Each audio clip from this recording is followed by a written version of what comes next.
পানি পানি পানি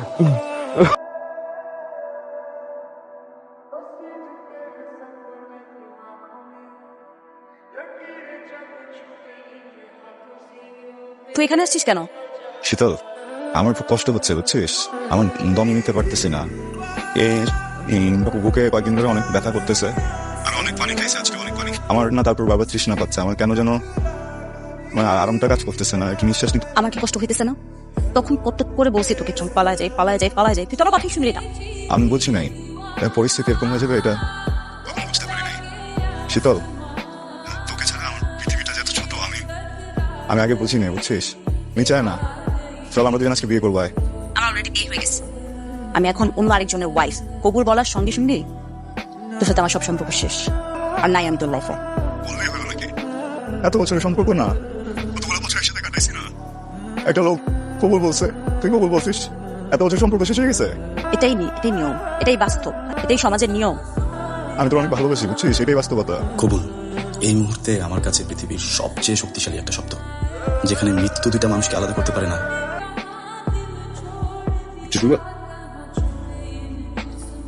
তোমার কিছু আমার মন খারাপ? না তো, কই মন খারাপ না, ঠিক আছে। বুঝতে পেরেছি, এক কাজ করবো, আজকে অফিসের প্রেশার কম আছে লাঞ্চের পর, তো আমি একটু তাড়াতাড়ি চলে আসবো। তুমি রেডি হয়ে থেকো, তোমাকে নিয়ে তোমার বাবা মার বাড়িতে যাবো বেড়াতে। একটু বেড়ানো হলো, তুমি একটু বাবা মাকে দেখেও আসলে।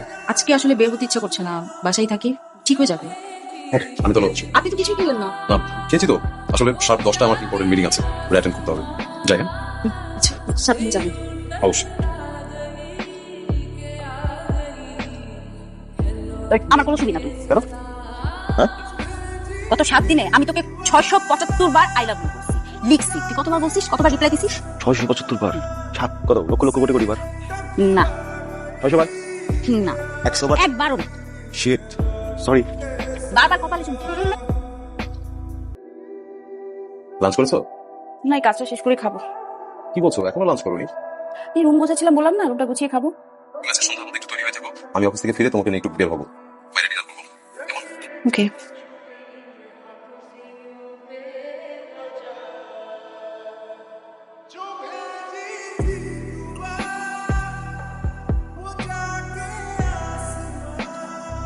হ্যালো, হ্যালো, কেমন আছিস? কেমন থাকবো? ভালো নাই। মিথ্যা কথা বলছি না, তুই তো অনেক ভালো আছিস। হাজবেন্ডকে নিয়ে রেস্টুরেন্টে যাস, লাল টি, শাড়ি সাজগোজ। আমার আমার শরীরটা এখানে আছে, আমার মনটা তো এখানে নাই। আমার মনটা তো অন্য কারো কাছে, অন্য কোথাও, বুঝিস না? আচ্ছা, আমি আপনাকে কল দিয়েছিলাম ম্যাডাম, ধন্যবাদ দেওয়ার জন্য।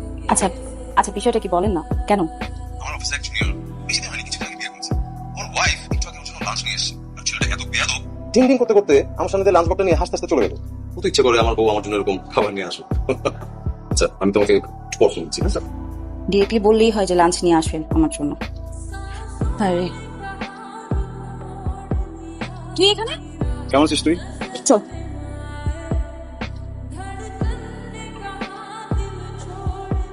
কি অবস্থা তোর? খাস না কতদিন? আসা যাস তুই? চুলের কি অবস্থা? চুল কাটাস না, শেভ করিস না, যত্ন নিতে হবে তো মেয়ে। দেখ আমার বিয়ে হয়ে গেছে, তোর নাই, তোর ভুলে গেলে হবে না, জীবন করতে হবে। আমার যাতে বেটার কাউকে পাবি তুই। তুই রান্না করছিস? মজা হয়েছে অনেক। মেঘ বেশিক্ষণ থাকবো না আমি, অল্প কিছুক্ষণ সময় আছে, এসব কথা থাকুন বাদ দেন। তোর সাথে জিনিস চাই, প্লিজ না। আমি তো জানি তোর বিয়ে হয়েছে, তোর অন্যটা আমি নিয়ে যাই না। আমার কাছে আগে যে অন্যটা ছিল, ওটার স্মেলটা কয়েকদিন ধরে পাচ্ছি না। তুই নাই, অন্যটা আছে, তুই নাই, এটাতে এটা নিয়ে যাই প্লিজ।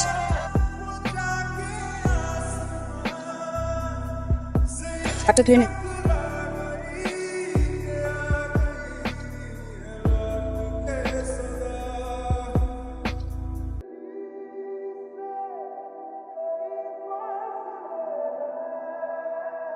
আচ্ছা শোন, এত রাতে ফোনে কথা বলা তো অনেক বড় প্রবলেম, বুঝতেছিস না? কারণ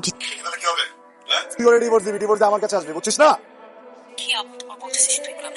শোন, রাত 11টার পর কোনো কল করবি না, ঠিক আছে?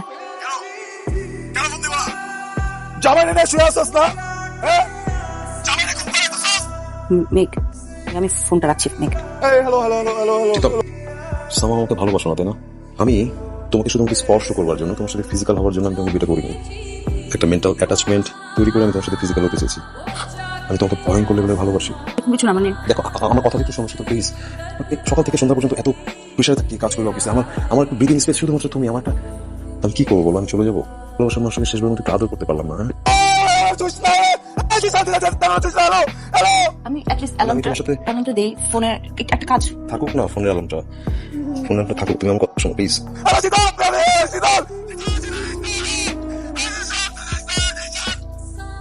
মেঘ, আই এম সরি, আমি বুঝতেছি তুই কি ফিল করতেছিস। মানে তুই তো সবই শুনছিস না, আমি তো অনেকবার না করলাম বারবার না করলাম, তারপরও আমার কনসেন্ট ছাড়া এই লোকটা অলওয়েজ ডেসপারেট।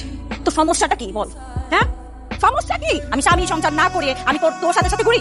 কেন কথা বলিস আমার সাথে? কেন কন্ট্যাক্ট করিস? কেন কল করিস আমাকে? দূরে থাকতে পারিস না? ঠিক আছে, ফোনে লাইনটা কাটলি না কেন? তুই পরপর হ্যাঁ লাইনটা।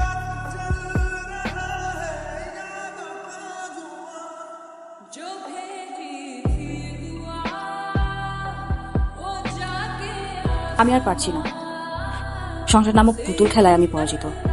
কেউ একজন আমার বলেছিল বুকের ভেতর একজনকে পুষে রেখে অন্যের সাথে সংসার করাটা অন্যায়। আর ঠকাতে পারছি না। আমি একজনকে ভালোবাসি, বলতে পারেন তার সাথে জিদ করেই আপনাকে বিয়ে করা।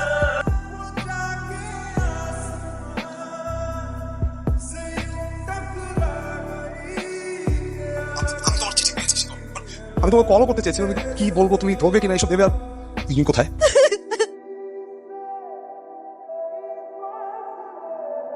কি হচ্ছে তোমার? একই কাজ করলো আমার সাথে আবারও। কতক্ষণ অপেক্ষা করলো, আসলো না। আমি আসছি, আমি এসে তোমার যেখানে যেতে হবে আমি তোমাকে দিয়ে আসবো। তুমি এখন চিন্তা করো না, তুমি কোথায় আছো আমাকে একটু বলো। আমি কি করব? আপনি কি আমাকে নিয়ে যাবেন? আচ্ছা আমি এখনই আসছি। আপনি আপনি আপনি আমাকে এসে নিয়ে যান। হ্যাঁ, আমি থাকবো না এখানে আর। আমি এখানে থাকবো না, বাসে যাবো।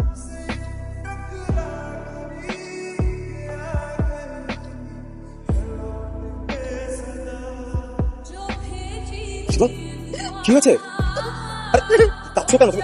কিছু আচ্ছা আচ্ছা তুমি একটু শান্ত হও। আমি কতবার কল করলাম, একটা কল ধরলো না। আমার সাথে কেন এরকম? আমার কি সমস্যা? আমার সাথে থাকা লাগবে না, ঠিক আছে? সমস্যা নাই, কিন্তু আমাকে বলো একবার কি সমস্যা। তুমি একটু শান্ত হও প্লিজ।